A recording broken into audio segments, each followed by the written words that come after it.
খবরটি শুনে আমরা একটু আনন্দিত এবং পুলকিত হলাম, যদিও সঠিক তথ্য আমাদের কাছে জানা নেই। তবে আমরা সম্ভাবনায় জানতে পারতেছি, যতটুকু জেনেছি সোশ্যাল মিডিয়াতে আলোচনায় যেটি হচ্ছে, এমনটি হলে কেমন হবে। ছোট্ট আকৃতিতে ছোট হলেও তার বাচনভঙ্গি, তার বুদ্ধিমত্তা অনেকটা শীর্ষে, এটা অস্বীকার করার কোনো সুযোগ নেই। মাওলানা রফিকুল ইসলাম মাদানী নেত্রকোনা। রফিকুল ইসলাম মাদানী যদিও তিনি রাজনৈতিকভাবে কোন দলকে তিনি বেশি সাপোর্ট করেন সে বিষয়ে আমাদের অনেকের কাছে অস্পষ্ট। যতটুকু আমরা জানি, মাওলানা রফিকুল ইসলাম মাদানী তিনি বাংলাদেশ জামাত ইসলামের তিনি অনেকটা ভালোবাসেন এবং পছন্দ করেন, এবং নির্ভরযোগ্য সূত্রে আমি যতটুকু জানতে পেরেছি তিনি নাকি নির্বাচন করবেন এবং জামাত মনোনীত প্রার্থী হিসেবে রফিকুল ইসলাম মাদানী তিনি নির্বাচন করবেন।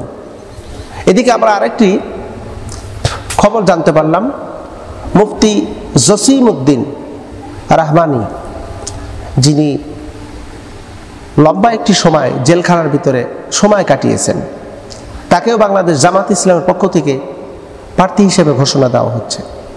সম্ভাবনা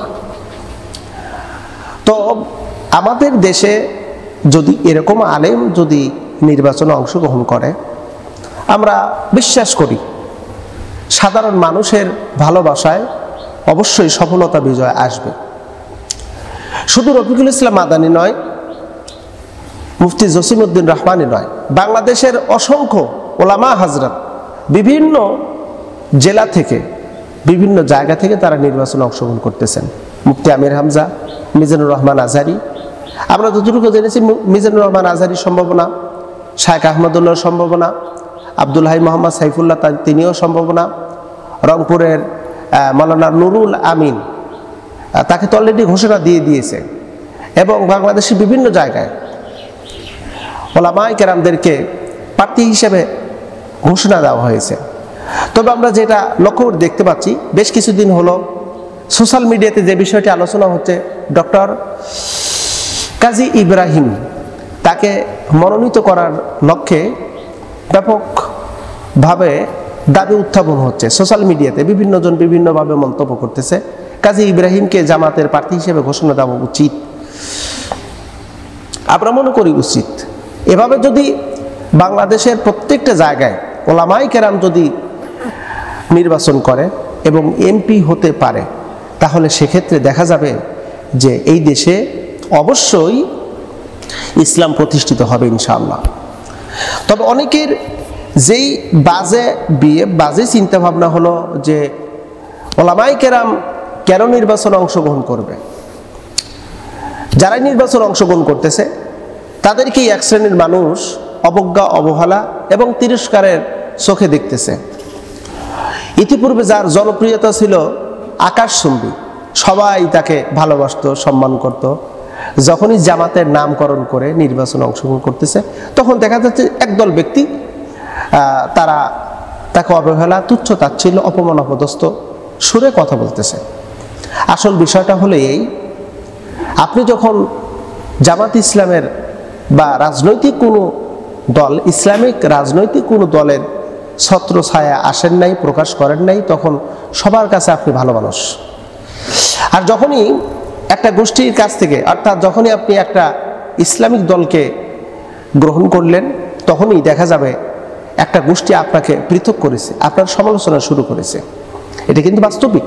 আপনি যদি বক্তা হন, একজন আলেম বক্তা যদি হন, রাজনৈতিক কোনো ম্যাপ পদার্পণ করেন, রাজনৈতিক কোনো দলের ছত্রছায়ায় থাকেন, তখন দেখা যাবে যে একটা গোষ্ঠী আপনাকে পৃথক করা শুরু করছে, আপনাকে দাওয়াত দেবে না, আপনাকে ডাকবে না। এটাই বাস্তবতা, এইটাই বাস্তবতা। আমরা কে কি বললো, কে কি করলো, এটা আমাদের মুখ্য বিষয় না। আমাদের মুখ্য বিষয় হলো যে আমরা নিজেদেরকে সেইভাবে শক্তিশালী করে তুলব যাতে এই শীষেটালা প্রাচীরকে যেন ওরা ভাঙতে না পারে। আমরা এই দেশের একটি মূল ভিত্তি স্থাপন করব, যেই ভিত্তির উপরে গড়ে উঠবে, যেই ফাউন্ডেশনের উপর গড়ে উঠবে সোনালী একটি সেই ভবিষ্যৎ চাওয়া সেই বাংলাদেশ, যেখানে না থাকবে হানাহানি, না থাকবে মারামারি খুনাখুনি, না থাকবে বেপর্দা মহিলা, না থাকবে বিচারের নামে সহিংসতা, না থাকবে প্রশাসনের দুঃশাসন, না থাকবে এখানে দুর্নীতি চুরি। আমরা এমন একটা দেশ গঠন করার জন্য বদ্ধপরিকর। আমরা চাই এই দেশের মানুষের রূপরেখা পরিবর্তন করতে, দেশের ভাগ্য পরিবর্তন করতে। আমাদের এই প্রত্যাশায় যদি আমরা ঐক্যবদ্ধ হয়ে কাজ করতে পারি, আশা করি ইনশাল্লাহ বাংলার জমিনে অবশ্যই অবশ্যই ইসলাম দিয়ে দেশটাকে সাজানো যাবে, ইসলাম দিয়েই দেশটাকে, দেশের মানুষদেরকে তৈরি করা যাবে।